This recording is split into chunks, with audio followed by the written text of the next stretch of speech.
Hello, and welcome to the South Coast Artist Index, where artists, performers, and writers, as well as curators, directors, and supporters, anyone with ties to the creative community, drops by to introduce themselves to you.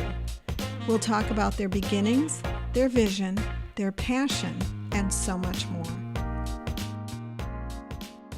Hi, this is Ron Fortier with another podcast on another day, in another month, in another year. We've been a little bit delayed. I'm going to do a bit of a PSA before we get to our guest. And that is, everybody knows all the economic situations that are going on out there, all the craziness in the world, between people's schedules, between grants being very, very much restricted or unavailable or overwhelmed with grant applications. We just haven't been able to keep up with our podcasts. But I'm so glad to be able to come back with the very first one from this sort of self-imposed hiatus. And as per usual, I'm going to have our guests introduce themselves by stating their name and spelling their name, and we'll just take it from there. Mm-hmm. So my name is Cedric Vice One Douglas. Cedric is Cedric, Vice V-I-S-E, the number one, and then Douglas, Douglas. And Vice, my artist name, stands for Visually Intercepting Society's Emotion, one image at a time, one project at a time, and we can talk more about that later. Yeah, let's not wait until later. How about now? Because is that what they used to refer to? Don't forget, I'm an old guy. Is that what they used to refer to as a tag back then? Yeah, I mean, tag is like your name. We just call it our names because I started off as a graffiti artist in the 1990s, early 90s. Probably started in 80s, late 80s, like sketching and starting to get into it. But like really actually doing graffiti was in the 90s. But back then, I had a different name, but my name became Vice. And Vice is like, it's like a bad habit. Like graffiti is kind of a bad habit. When I started doing graffiti, I was writing on everything, like writing on books, on walls, like the telephone books, like everything, the mail, like everything in my room, like the wall, everything like became a bad habit. So it became my vice, like graffiti became my vice. But also I wanted to have a name that was somewhat unique because it had a V. A lot of graffiti writers weren't doing that at the time. But the name stood originally for, what was the original? Vice was visual intense skills emerged into one. So then I started doing more of a social practice, and then I changed to Visually Intercepting Society's Emotions, one project at a time, or just one creative thing at a time, because it's like I'm kind of intercepting how people think in society, so I kind of changed it up, so it became an acronym in that way. But I started off as a graffiti artist, but going way back, I started off as just drawing. I loved drawing. It was like my art therapy as a kid, you know, dealing with a lot of things in my life and changes in my life. So going way back when, is that way back when to the time where you had to be working with one eye over your shoulder to Yeah. It was not exactly legal, wanted, or like everyone drew in grade school. Like I drew and I liked it. You know, I asked my mother, when did I ever draw as a kid? Do you remember me like when I was in elementary school? She doesn't remember for some reason, but I do remember. And actually, I was interviewed like a couple weeks ago, and someone asked me about my childhood, and I don't really talk that much about my childhood and never get asked. And I realized that I did draw like in elementary school. And the one thing, because I wasn't really good at writing. Like this just wasn't a skill of mine. I wasn't good at writing. And we had book reports. I don't know if everybody remembers these book reports as kids. You had a book report, but I loved the covers. That was like where I could shine. I would make the most amazing covers. And I remember two book reports that stood out that they're just in my head, like I remember them. There was a book report I did on Jim Plunkett, because I thought he was like the first black football player at the time. I was like, we do a thing on Jim Plunkett. This is crazy. I can relate to him. I played football a lot as a kid from, I think elementary, was it middle school? Yeah, middle school maybe. Papawana football, and I was a running back. I was pretty good, and I loved football. I thought it was creative. You had the like figure out how to like maneuver around people and had strategy. And I loved playing chess. So like it was similar, I guess. I didn't know that at the time, but it was very similar with strategy and like figuring out how to, you know, maneuver, like I said before, maneuver around other people and score. But I did book, and then Ben Johnson was another one. It was like around the Olympic time, and I did a book report on Ben Johnson. And it was, I remember those book reports. I drew him running. I remember his hands were like super pointy. Like I just remember the drawing. His and chop. it was like the cover. I think it was a red cover I did. And I remember Jim Plunk. I don't remember what that image looked like, but I remember the Ben Johnson one. But book reports, like I remember drawing book reports, and I would draw people, friends. But I had this one moment that like really stood out, and it was a little bit later where I really was like, I can draw. Like I drew and I liked it, but I didn't know if it was good. So validation was like the one thing that kind of became a thing. So I had an uncle, his name was Danny, and we were the same age, growing up in a big Jamaican family, like uncles and aunts. I had 14 uncles and aunts. Like if you had a problem, you had 14 people. So it's like they say it takes a village. Like I had a village all in the same house, living in Boston at the time. And my uncle wasn't home. I don't know where he was, but I was in his room. I would always hang out in his room, and I drew something that he drew. So I copied his drawing. And I thought it was good. I felt good about it, but I wasn't sure. So my other uncle, Barrington, who's about 5-6 years older, he teaches at Mass College of Art and Design now. But he was like the comic book artist, like everyone. He was like the artist in the family, like the main artist that we all looked up to. And I showed it to him to be like, what do you think? And it was off of like a rooster with like a Letterman jacket, I think it was. And I showed it to him, and he was like, why do you have Danny's book? Why are you showing me this? And I was like, I drew this. He's like, you drew this? And his, like, him being, like, excited, like, you did this? And he said to me, he doesn't even remember this, like, we have another artist in the family. Yeah. Something of that. I don't know if it was exactly that, but he said something like that. And that reassurance of, like, what I drew was good made me go, wow. Like, because I looked at him as, like, this special person that could draw Spider-Man and Batman. He was a comic book. He loved illustration. And I was like, wow, he said it? Like, the fact that he said it made me feel like I have what he has. And then later on, that I did more of that, drawing, copying things that I saw that I liked. I would watch, I remember watching, like, cartoons that I like Woody Woodpecker and stuff. I would try to draw Woody Woodpecker and like try all the cartoons I would try to draw them really quick and try to get like adjust like things that I liked. So I would I'm proud of something that I like. So it wasn't like I drew things I didn't like. I just drew what I liked. So mainly cartoons because it was very simple. So those like between the like book reports, that one moment where it was like we have another artist in the family and drawing that rooster, the Letterman jacket, that really were distinctive things that I can look back at and be like, wow, like I'm an artist, like, or going towards that direction of like wanting to like appreciate art. I mean, that's your Genesis story. I mean, I usually ask the question, I mean, when was that moment? I mean, I've had so many, the privilege of listening to so many different people. One still astounds me is a 33-year-old advertising executive who had no proclivities towards painting or anything like that, and just woke up one morning and said, I'm going to be a painter. He's in 6 galleries.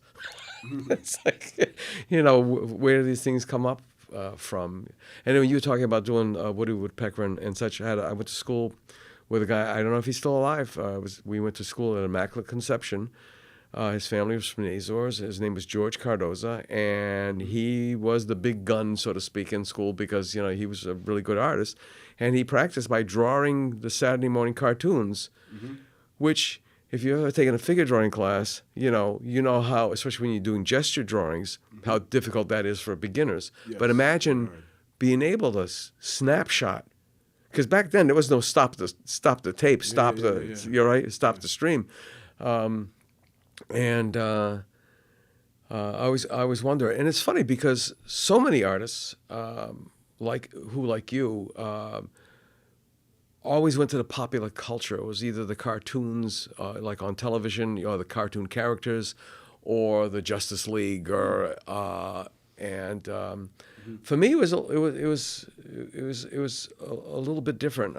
well, like you, I never thought anything of it, or I wondered, am I any good or whatever.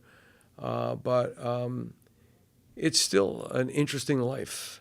It's and you said, like, you couldn't stop drawing. That's a really good thing. But there was a psychological, sociological thing, especially about taggers, bombers back then. It was, and you got to be real careful when you talk about that too, because they don't sound warm and fuzzy towards a specific segment of the population. But I think what it is, it is validation, and it is self-actualization. I think that's what it's all about. Well, one thing is, like, I didn't always draw good things too. I realized, like, looking back, and I remember when I went to middle school and I lived in Quincy, there was this principal named Mr. Butler. I couldn't say. He was the vice principal. And Mrs. Bogan. Mrs. Butler and Mrs. Bogan. And they were kind of short, and Mr. Butler had a big bald spot and gray hair on the side and glasses. And he was just like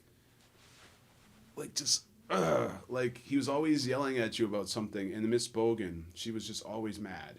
And her hair was wild and curly, and it was just, I remember those two. And I moved from Roxbury, where I had like this amazing family, came from Jamaica, migrated from Jamaica, and my grandmother was like this amazing person that like worked hard and like taught us amazing morals. And my mother was amazing, single mom. And I had my uncles, and like I had this like tight knit family and I had my neighbors. Like our street, Faiston Street, was like this really like. I loved my childhood growing up. And then I moved to Quincy. My mother got married and have a father in my life, and we moved to Quincy. And it was like I was like dealing with the fact of like my father's abandonment and all these type of things that I didn't know about at the time. And then I have this, and my stepfather's white, and it's like, whoa, like you have a white stepfather, you didn't have a father, and then you move into like a completely different, like Quincy at the time was predominantly white and Chinese. It's like Vietnamese, Chinese, and Irish, and a little bit of Italian. But that was like and it was like I was the only black kid in my elementary school. Right. Kids were like, "Can I touch your hair?" It's like Velcro, and it was I like, what kind of sneakers are those? Adidas? Like they never seen my sneakers, they never seen my hair, never seen my skin color. And I was in Boston. I was like a regular kickball player. I wasn't even that good. I was like mediocre. And everyone wanted me on my team. The first day, I remember kicking the ball over the fence, and I was like, "Wow, did I just do that?" And like everyone, like I was like this alien, I guess, like from Mars, but from Roxbury. Like people wanted to know who I was, and I was dealing with a lot. And it was the first time anyone called me the N-word. I remember I was on West Squantum Street in Quincy, and someone like N-word, and I was like, wow, someone actually called me that? Like, what? And they would drive like, I was a little kid, right? And it's like I'm dealing with all this stuff, and I didn't really know how to deal with it as a kid, And I would always go back to Roxbury and hang out with my uncle. Like when I got in middle school, I kind of started taking the bus. So my mother didn't even know how to deal with that stuff. Like, how do you be a mom? Like, they're just working, trying to pay the bills and make, you know what I mean? Like, make things happen. And it was really difficult for me as a kid. And looking back at it was very, like, identity, like, was a common theme, like, trying to find out who I was, like, and then being judged all the time. And art was that thing that kind of helped me, like, through it. Like, it definitely, like, especially when I got to middle school, I remember I was drawing. I remember I drew this thing. This was what I was trying to get into, where I wasn't always drawing good things. I drew Mr. Bogan and Mr. Butler. I was getting suspended all the time, getting in fights with kids. People were saying racist stuff to me, and I would fight them. Like, that was how I handled things then, like, immature. And I remember I was always in detention and, like, getting suspended for just, like, conduct. But I always played sports, and that's why I started drawing a lot.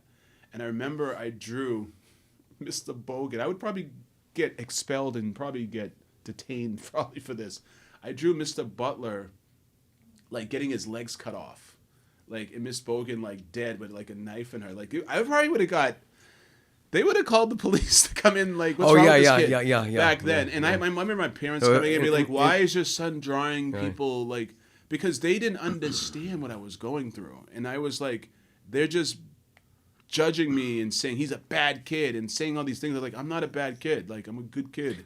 And the supposition of your color. I remember drawing them like with their heads cut off and stuff, like evil stuff. Yeah. And it was like me trying to make sense of like being in Boston and then moving to this new place and dealing with all these emotional things that I was trying to deal with as a kid. Yeah. And I'm like, look back, it's like, wow, I did that. That's like not a nice thing to do. Like, why would I do that? Why would I draw? And my stepfather jokes about, yeah, remember you drew Mr. Bogan with his... And I just like hated those people. And I hated some other teachers. And I was like, I don't have that hatred anymore. But like, I look back and it's like, wow, like I was going through some stuff. Like, it was tough. You're venting. I mean, it's but absolutely... art was that, even though it was not the nice art, but it was still me expressing myself. And that's what it is, expressing myself. Right, as an adult. It was the way I could express myself in a way. I know it did come out in fighting. Right. And it did come out in sports. I was really good at sports and football, and I was fast, and I scored touchdowns, and I loved football. Like, I loved football. But it came out in a whole different way. And the art was the thing that I remember, like, drawing. So there's always this link to drawing. But, yeah. But, I mean, as an adult, the same exact behavior as an artist is accepted. Because that's your driver. I mean, you know, we got this stuff going on in Iran right now and all kinds of other crazy stuff. And if you start manifesting your thoughts about how you'd like this regime to be eliminated or you know, anything that's happened since, you know, your memory functioned, but you're an artist. That's what drives you. But as a child doing that, it's like, oh, that's not. And in a way, as a child, it is as cleansing as it is. Yeah. For you know, an adult artist. Yeah. And I still do express myself in about things in my life, but it's just more sophisticated than someone like that, you know, and it's more, it's not as like, I guess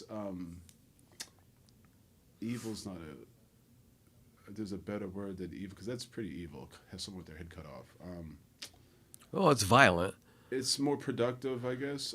More, I don't know, but it's in a different way, because we can talk about that probably as we go in. But the thing is like, as a kid, and I hope if one thing out this podcast, like from my talk, like for this portion of it, like I hope that someone that's listened to that is an educator has a kid like myself. Instead of getting mad about that kid, like he's doing this crazy stuff, why is he drawing this crazy stuff, I hope that they look at that kid, what's the matter with that kid, what is he going through, why is he doing this, like why, instead of like this kid's a bad kid. Because kids, like, I want to believe, and I do believe, that humans are great and beautiful, wonderful people. Everyone, the most heinous person, they have these intentions to be good people. But along the way, there's things that have prevent them to go off track or to go a different way. And the more you see that and try to nurture the good side or find the good side in them, they're going to become amazing people. But if they are, like me being put into detention and all that thing could have led to me getting put into prisons and maybe going to a whole different direction. It could have led to me being, I'm a bad person, like having no belief in myself that I, like, you know, it could have churned me in a different person. It could have really did. Thank goodness I had good family and things and structure and all these other things to lead me in the right path. But like, it could have churned me. I could see, looking back, I could have went a different direction. Like, I'm in detention. I'm the bad kid now. I'm like the troublemaker. I'm the, like, if you have that on you as you, that label, like you can become that easily. If you believe that that's who you are, I'm always, because detention's like a holding cell. Like you're in a room, they locked in there. Like we used to get in this little mini room that was like almost the size of a closet. I remember being in this little room, and I would sit there from 8 o'clock till class got out 2:30, and it's like I'm in a holding cell. Like if you think about it, like there's not bars, but you can't leave that room. Right. You had to beg to use the bathroom, and you just stayed in that room. Solitary. And you had to do your It's like those are the structure of like. So I could have been like, this is who I am. And you could have gone. And I could have did my whole life like that. And that happens to a lot of kids. Yeah. But you need people in your life, or you need things in your life that are going to be like, you're more than that, right? You're more than that. So I'm happy the direction, like, and I'm happy that I had art and I had a good family and upbringing to lead me into not. Because I was just being a kid and acting out because I was dealing with things that I had no capacity to deal with, you know? Like I remember kids would ask me like, why are you black? Why are you brown? Like, how do I answer that when I'm in 3rd grade? I don't know. I'm black. What do you mean? Like, why are you white? Like, I don't know. Like, people were asking me these questions and I didn't even know. I was a 3rd grade kid. Like, I didn't know how to answer that. Self-awareness and self-discovery, you know. Because they'd never seen a person like me. We had an episode in the family where the child, you know, wasn't allowed to join the club because they weren't the same color. And it was like, okay, those other children weren't born that way. They learned that from somebody else. So you were talking about your family, which provided you with structure, with support. The neighborhood was just another feeling of support. You know, you had individuals in the family, so you had some place to go to for help, or run and hide, or be protected. And so many kids, unfortunately, don't have that. I know our stories aren't the same, but, you know, my mom was a single mom. She left my dad, I think, before I even started walking. We went to New York, and you know, like, you're one of those rare individuals who've picked up. I've had many people say, "Did you ever live in New York? Why? You have a New York accent." I mean, I lived there until I was 7, you know, but. You know, and I lived on both sides of that thing. Of course, I've got the white privilege just by being white, you know. But living on the east side with her uncle, and then there was a falling out, and then going to the west side, to Columbus Avenue. And, you know, I stood out. But I'm going to tell you, I never suffered any of that. I don't remember any of that happening to me. And I could tell you other situations all of my life up to the present where, you know, somebody, I forgot who it was. It was, I don't know if it was some TikToker or it was an actual, you know, celebrity who basically just said, white people are sick. I mean, it's just come down to it. I mean, that's really what it's all about. They're just sick. I mean, the shit that they did. I mean, all the stuff that's happening now, it's like somebody has pulled off all these Band-Aids and, you know, turned on the lights. I remember, I still to this day, I went to the University of Miami for 2 years, and I still, to this day, when I open up a drawer, I expect roaches to come running, pouring out of the drawer. You know, and because the studios were like infested with them, you know. There's something about Miami and roaches. Yeah. They call them palmettos. I stayed in a hotel and, palmetto bugs. They fly, too. Oh, yeah, they fly. Flying roaches. Oh, yeah, my God. Yeah, they were huge, and they were everywhere. And I could tell you stories just from those 2 years.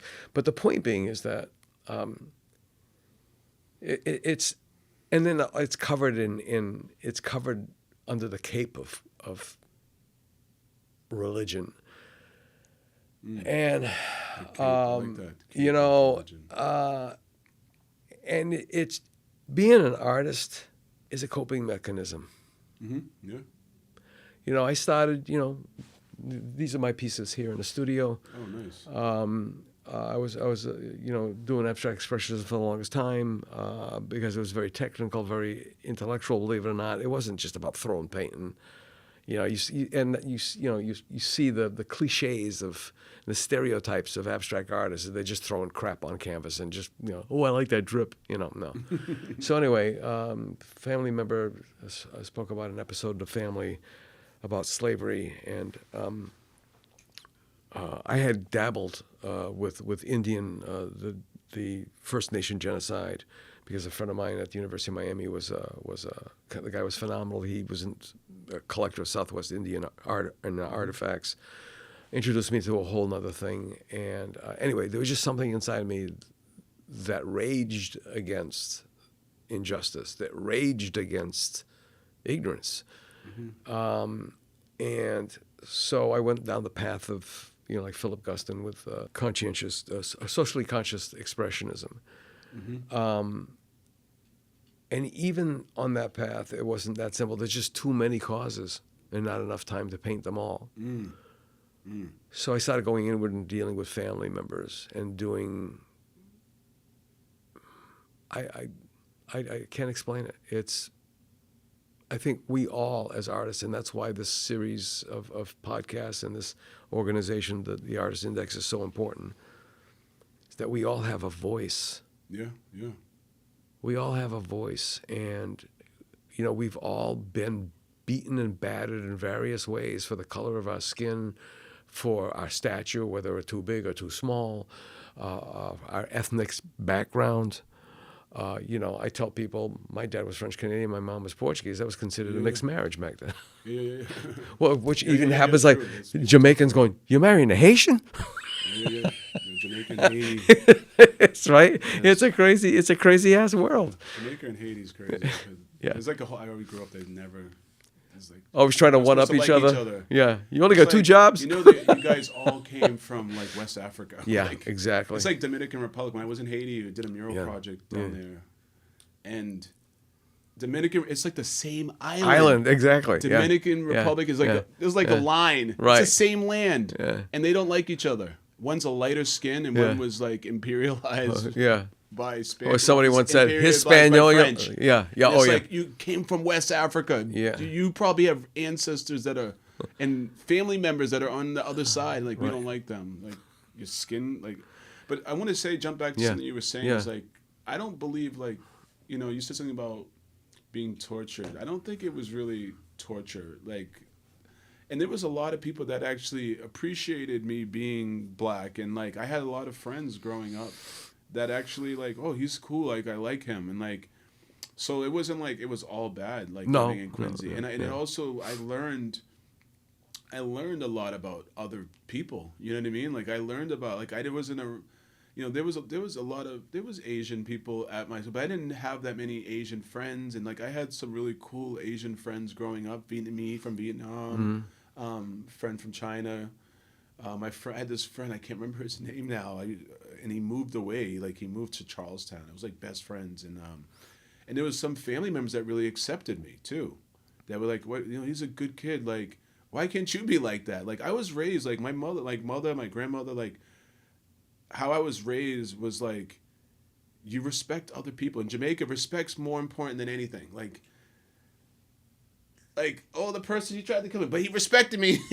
Respect is Jamaica is, when I think of Jamaica, I think of respect. It's so I always respected people. When I met people's parents, I was very respectful. I washed my dishes when I was done with it.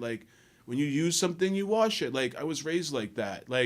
If you drop something on the floor, you pick it up. When I'm hung around, when I went to Quincy, all these kids, they didn't do that. And they swore at their mother, what the Mom? I was what? Yeah. I'm not even sure if I can curse, but I'm not cursing the curse, but I'm cursing as an example. Yeah, example, yeah. But they would swear at their mother, and they'd cook. Oh, he made your favorite meal, and I would be brain exploding. How did this happen? Yeah. Not that I would go home and do that. Yeah. I would know I would get slapped in the face. Yeah. Or dodge a shoe being thrown at you. Yes. Right. And it was culture shock to me. But those parents were wow, this kid, they weren't around kids that were like that. So I was an example for black people I became, that I never thought about that till later in life. And parents would always you're a great kid. I'm glad you're friends with my son, or And like it was really like in hindsight, I'm like, wow, like that's I'm happy about that. Like I'm happy because like I could have been changing people's whole perspective and not even knowing just by how I was raised. And it's like, and I think about that, and I think of certain friends I hung out and family, and like, Well, yeah. And let me- so like, there's a lot of good things. And like when I was in Boston, I didn't really play sports. Like I played football, I ran track, I ran the 100-yard dash, I did discus, I played the saxophone. Like, you know, I got to explore like a lot of things. Not that I couldn't do that in Boston, but my curiosity opened up, and I was this openness to like, I want to learn how to play the saxophone. People have band was like a thing in elementary school. Yeah. So I'm like, I want to play the sax, and I learned how to play the saxophone, and I loved it. My parents didn't have that much money, but they got the money together to help me get this. I still have the saxophone from elementary school. It's one of probably the only things I own from that time period, from that long ago. I own it still. I still have it. Doesn't work amazing, but I still own it because I wouldn't want to get rid of that thing that my mother and my stepfather put their money in. So it's like there's a lot of things and experiences that I got to get that I most likely wouldn't have gotten, you know, living where I lived before, and just being opened up to these different things and different people and learning about the other people's cultures and like and having appreciation, and them learning about me and having appreciation for me and learning about my culture too. So those things too. So it wasn't all like torture and bad. Like, you know, those are things that did happen that led me to expressing myself through my art. But there were good moments too, a lot of good moments that helped me shape me who I am and how I interact with all different races now as an artist. And a lot of my art's public, and I have to interact with all different types of people, all different age groups, all different races, and traveling to other countries and doing art and like being appreciative of like being in another country and appreciating of the culture and appreciating how much it's helping me grow and how much they're learning from me and how much they're growing by the type of person I am and the type of person they. So that exchange, I think that's something that I appreciate that I got from my transition from Boston to Quincy and being raised in the suburbs. Quincy's so different now too. Yeah. And I've gone talk at my high school and talked to kids that are almost in the same situation I was in, but it's more of a, they have more of a community because Quincy's so different now. I mean, I was the only black kid in my elementary school. The only one. Well, my brother too. So two. Like that same elementary school that I went to, there's probably like maybe 40 probably black kids in there now. You know what I mean? From 2 to 40, like things have changed a lot. The high school I went to, maybe 20. There's probably 100 now. So there's a lot of changes. So. You know, it sounds like almost a moot point, but the effect on your artwork, the good, the bad, and the other, as you age, how has that evolved through your practice? I mean, I find now that working on a piece, I don't know, it's spiritual, I can't quite explain it. It's like an out-of-body experience now. I'm exhausted. You know, after doing a studio session, and I'm, you know, when I was doing the abstract expressionist stuff, I mean, I was banging that stuff out, you know, physically.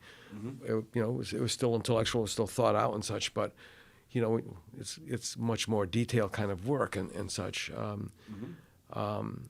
So I'm always curious about, you know, the motivations. I mean, what would you say visually is your signature? Your vision, you know, can people look at a Cedric Douglas and say, "Oh, that's Cedric's"? That's interesting. I always wondered that about my art because I don't know if it is. I mean, some people do say like I knew that was your piece, but I don't know. I really don't know if I do have that. But, and I do so many different types of work, so it's hard to say, like, I do works that are, like my mural work, like, where, like, I don't know if someone can look at my mural and be like, that's a Cedric Douglas piece, because my murals change, like, And I'm trained as a designer, so a lot of my murals that I create are based off of problem solving in a way, because I'm trying to communicate an idea to an audience, to the community, or to communities. And I'm trying to find the best way to do that, but I'm exploring a lot of different things in that process. So like, I did a mural in Lynn, it was the Black Madonna. And that one was kind of like an empowering thing. But where is it? Because we're up there generally every weekend. It just was recently removed. Oh, damn. It was like one of my first big mural projects, but it was there for almost 10 years. Wow. It was recently removed. I guess it was peeling. Mm-hmm. Who knows? But it was recently removed. But that mural was like, had geometric shapes in the back. Mm-hmm.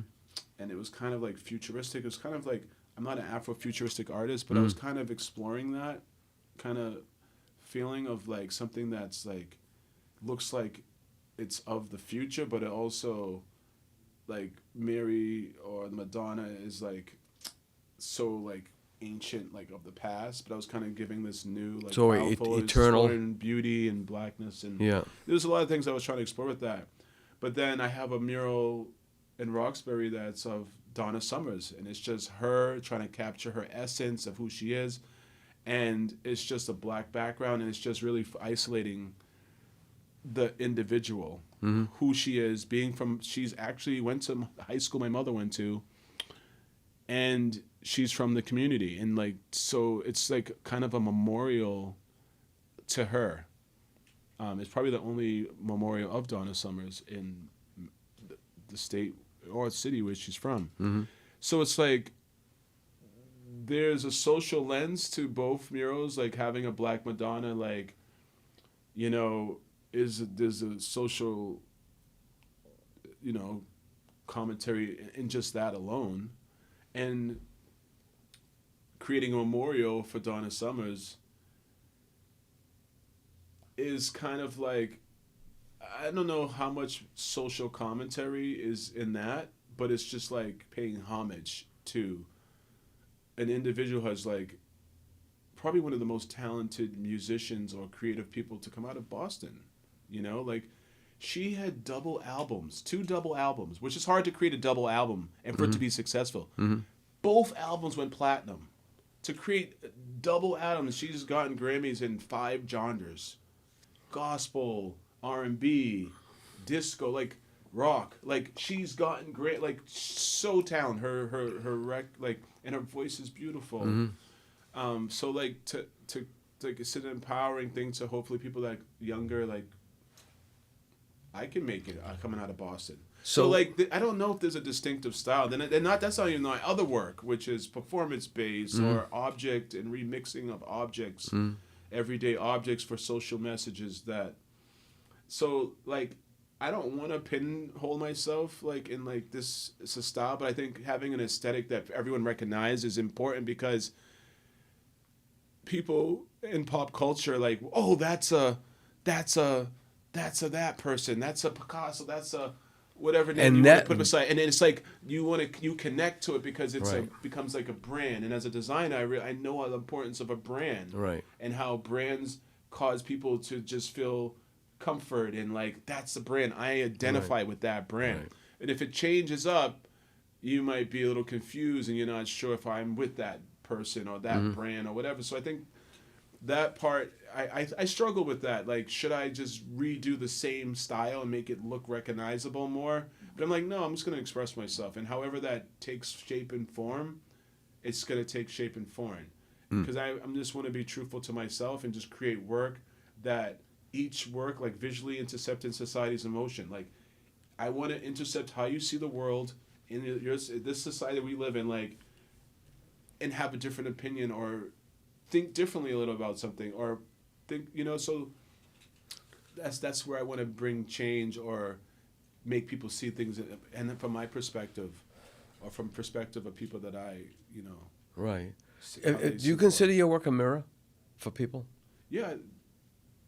Like, I think as humans we're mirrors, and if I'm creating work, that's a mirror to, I would say that. But explain what you mean by mirror. In what way? Because Yeah, well, there's that thing, that concept of people say, well, I was just walking by my own business, and out of the corner of my eye, I saw your work, and I was immediately drawn to it. And now you'll have people tell you why they were immediately drawn to it, because it reminded me of summers in Maine or something, or whatever. But they feel invested in the work. Mm-hmm. And so there's a declaration of some point that's hitting the right ears, the right psyche. A friend of mine, Keith Francis, who's started off as a sculptor. Yeah, Keith's awesome. Oh my God! I mean, and I always say this because I always got to give him his due, because his life changed dramatically on a commission piece that he never really thought he was able to do. I mean, it had nothing to do with him. He had no skin in the game, literally. Mm-hmm. And it just changed his life. And he said, I went from being a decorative artist to a declarative one. And I love that, because that's the difference between a dead piece of work and a living piece of work. Mm-hmm. And we talk about style. It's like, okay, well, people think, oh, this is Picasso. But Picasso had how many styles, how many periods? Yeah. You know what I mean? And then people get... Yeah, that's the thing, too. Yeah. And people will see an old piece of your work and they'll say, oh, could you do me a piece like this? I'm not there anymore. What do you mean you're not there? You're right here. No. I'm not there anymore. This is a building block. This is, a fold over, a dog ear on a page of my life, Yeah. Now, your most of the pieces that I've seen of figures, they are painted in black and white where everything is in color. Yeah. And I can't remember if it was Kehinde Wiley or Titus Kaphar, or I think it might have been Titus Kaphar. That's one thing. Yeah. That's one thing that people might be able to identify my work, because I do all my portraits are in black and white. Yeah. I did do a collaboration piece in Jamaica Plain this last summer that was in color. It was in all like pinks, like face and reds. But the monochromatic gray that is something that I do a lot, which I'm kind of possibly going to merge out of that. Potentially, I'm not sure yet. But that is something, like, I like to have, like, the color be like the monochromatic is like the figure, and it's like it's not like, I don't want to get lost in like if I do a portrait and it's like in the natural color, and then I have like maybe plants or other things that have colors surrounding it, then it's like becomes, to me, I feel like there's going to be a separation between like the face is like this is the person, and then the color is like spot color, almost like to grab your attention. Like, what does that mean? That's kind of how I perceive it and how I've always done it. But also too is like, it's also like, it's time to like to do color and like shade. Like there's a like it's like quicker. There's like to do gray monochromatic, like it's quicker time. It's like for a time thing too. But that is something that's like a distinctive thing that I do. But other artists do that too, especially mural artists and like street art, however you want to call it. A lot of them do gray monochromatic, so I'm not the only one. Well, but if I did like all green, that might be something that's distinctive, because not everyone does all green faces, or all red, or all pink. Yeah, especially but like a lot of people do gray, and gray is kind of like the basics, like sketching. That's one thing when I was a kid, I loved sketching portraits, but I loved shading. That's one of my favorite things about drawing was shading. I love shading. Like when I learned how to like make things shade and like look real, like make things look three-dimensional, and like if I could sculpt, I would probably like it, because I like making things look dimensional, real. Bring it to life, right. And I do a lot of portraits. Someone asked me about portraits, and it's like, when I was a kid, I was very quiet. I was a very introverted kid. Didn't talk a lot. Just kind of kept to myself. A lot of that probably contributed to my my change from Boston to Quincy, and like keeping things in. But as I got older, and I think graffiti did that, was the biggest changing point, because it made me be more expressive, and like It was like my rebellious. It was like all that stuff I dealt with as elementary, middle school. It was like I'm Yeah, gonna yeah. get it all out, and I'm Right, gonna put right. it on a wall, Right. and I don't care what anyone has to say. I don't Yep. care. Yep. I'm going to express myself. Surrender. It was the hip hop, the punk rock, the Jamaican rude boy, like expressiveness, like raw, I can't say the word, Adulterated. unadulterated, Okay. on the Or wall in your unorthodox face, as well. and Yeah, I yeah, didn't yeah. get permission to do it. Yeah. And it was the most liberating thing in my life to this day. Well, Graffiti changed my life and made me have a voice unlike anything I've, like, even to this day, like, and I'm kind of going back to that. Like, I did a graffiti piece in north of Boston with an artist from France who was in town, and it was like the best thing. I don't really do graffiti that much anymore, and just to be able to do that, like, it made me feel alive. And I brought up that for a reason. Why did I bring that up? Why did I get into talking about graffiti and express myself based off of something you said? What did you say before? surrender. We were talking about style. I mean, Right. surrendering. Looking into a mirror. It was after that.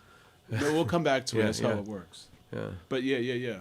Well, I mean, because to me, as I've gotten older, and I've changed from abstract expressionism, which required a bit of bravery in its own, because you're always like an odd duck. It's like, oh, you do figurative, you don't do figurative work. You know, it's always something, right? Yeah.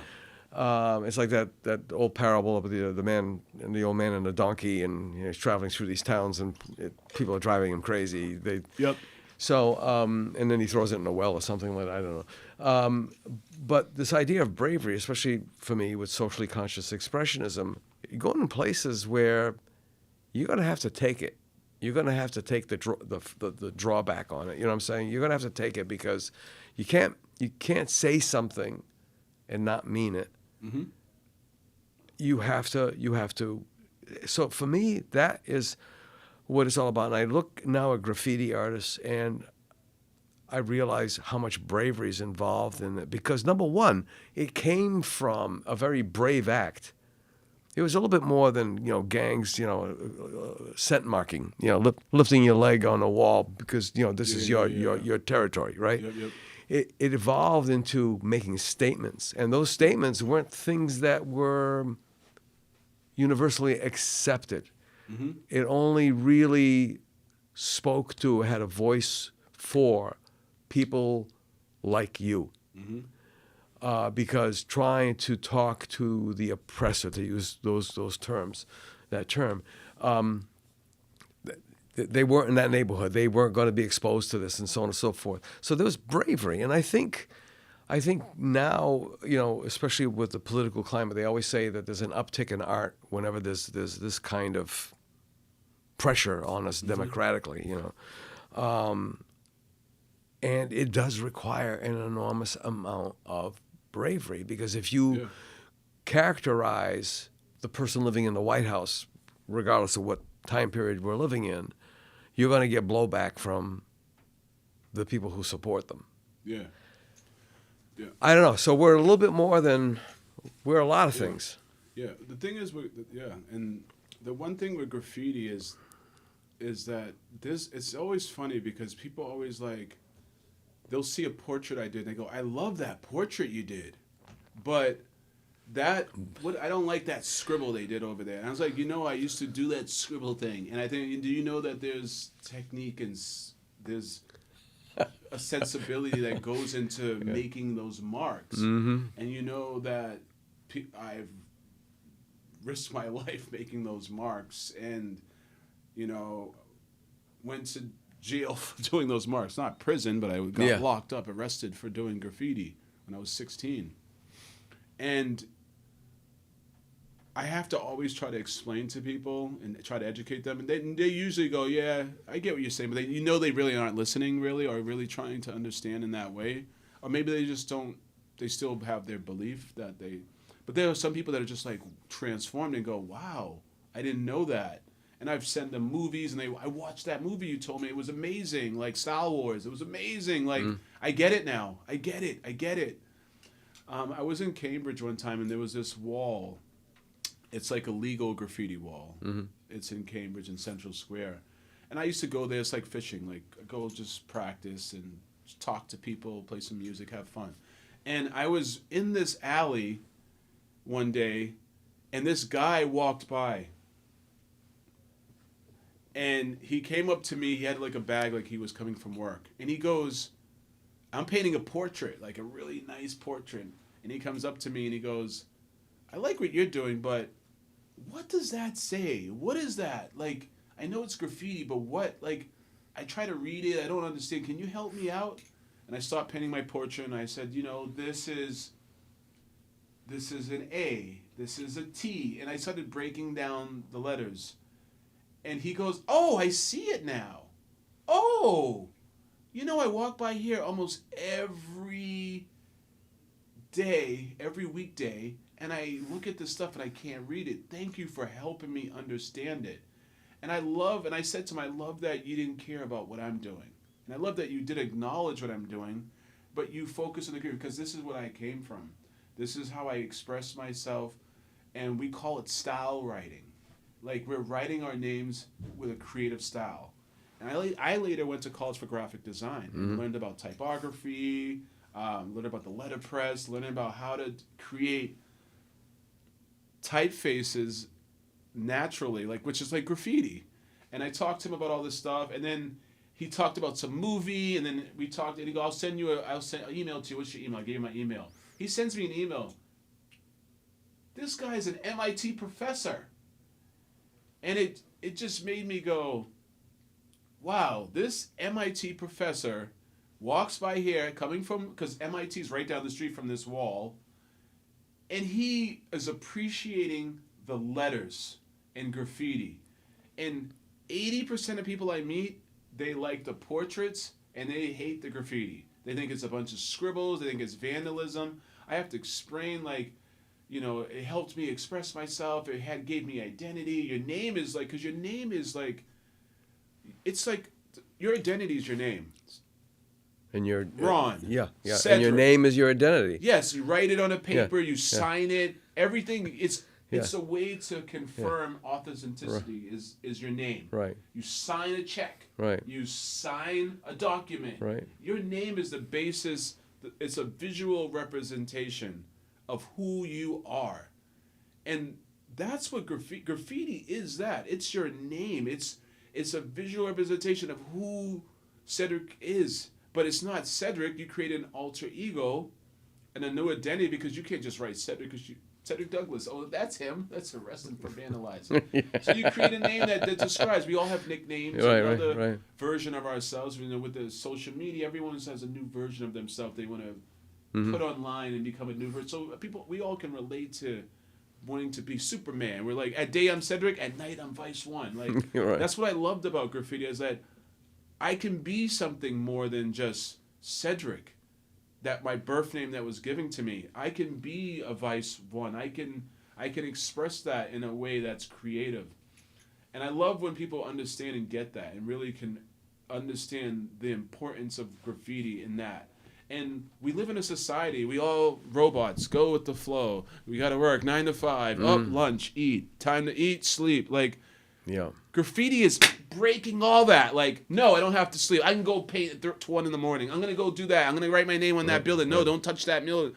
I'm going to go against the grain. Like, it's the punk rock, the hip hop, the anti-disestablishmentarianism, like, just going against. We all feel that inside. It's rebellion. As humans. It's human. It's a human. It's a human quality to want to break out of that box. Some people don't. They just go in line. And as artists, like, you know, I feel like artists are graffiti writers in a sense of just being artists, like in that, and not in the sense of graffiti, because graffiti is about letter making, but it's like that breaking where, as artists, creative people, we understand we have to break out of the monotony of life. Like, we have to express ourselves. We have to share it with the world how we feel. And we have to communicate that to other people. And I was just lucky I was able to get that through graffiti, because a lot of my work is in the public. I work in the public. I work with strangers. I talk to people on the street. And that all those skills And people that are I watching you learned while you all work. comes from graffiti. It all Yeah. comes from Yeah. it all comes from Yeah. what I learned as a graffiti writer. All the guerrilla social engaged work that I do, I learned from being a graffiti writer. And when I went to school for graphic design, I just kind of merged all the things I learned in my life together to create a practice for myself, to express myself to the world and make a living doing it. Like, it's all a mix of all the things that I've learned growing up. And graffiti is the core of it. It's the fire that got me, like I love graffiti to this day. Like, I see graffiti, I'm like, I don't do it as much. I've been teaching a graffiti class for the last 10 years at different libraries and schools, and young kids, I love how excited they get and how they love graffiti. They love spray paint. They love the colors and the same things that I loved about it. Not everyone's going to become a graffiti writer, but it's important to have some type of self-expression and to be able to do it with just who you are, your name, your individuality, like on a surface. Like, that is important to a lot of people, not just to just graffiti writers. They're over here, but it's important to all of us as human beings to be able to express ourselves and who we are and our individuality through our names. Yeah. And that's getting lost. Like, I heard they don't do handwriting. We don't get into all that, but like, they cut out handwriting out of schools. Cursive and kids such. don't draw. You ask a kid about a pencil. They don't really. Hey, we're gonna. This flew by like crazy. We only got a couple of minutes left here. I gotta wind it down. Really? Yeah. Can you believe that? Man. And like I said, this is not a one and done. You got to come back because there's a lot of depth here and there's a lot of crossover, and I love conversations that feed my head. I have these concepts about surrender, about bravery and stuff. But what I like it is when I have a conversation and all of a sudden all these individualized concepts all now start to blend together. And really quickly, I remember when graffiti was the bad thing by the bad people, that kind of thing, and it was like, okay, I thought we were stuck on this weird fence. If we legitimize it, it's like putting the bird in the cage. Do we kill the bird? Yeah. We're going to care and feed for it and stuff, but we kill it. We've taken its soul away. So based on that note, that's, we're going to close it down. But you got to come back. You got to come back. Definitely got to come back because there's a lot of stuff I didn't really get to talk about socially engaged stuff. We have a show coming up together. Yes, we do. Which is a lot of that stuff. But the one thing I say, I laugh at people when they hate on graffiti. Is like, graffiti is one of the longest art movements in the history of art, and it's the one of like Jean-Michel Basquiat wasn't technically a graffiti writer, but he was part of the graffiti movement. And street art, it's one of the biggest selling art forms in the world.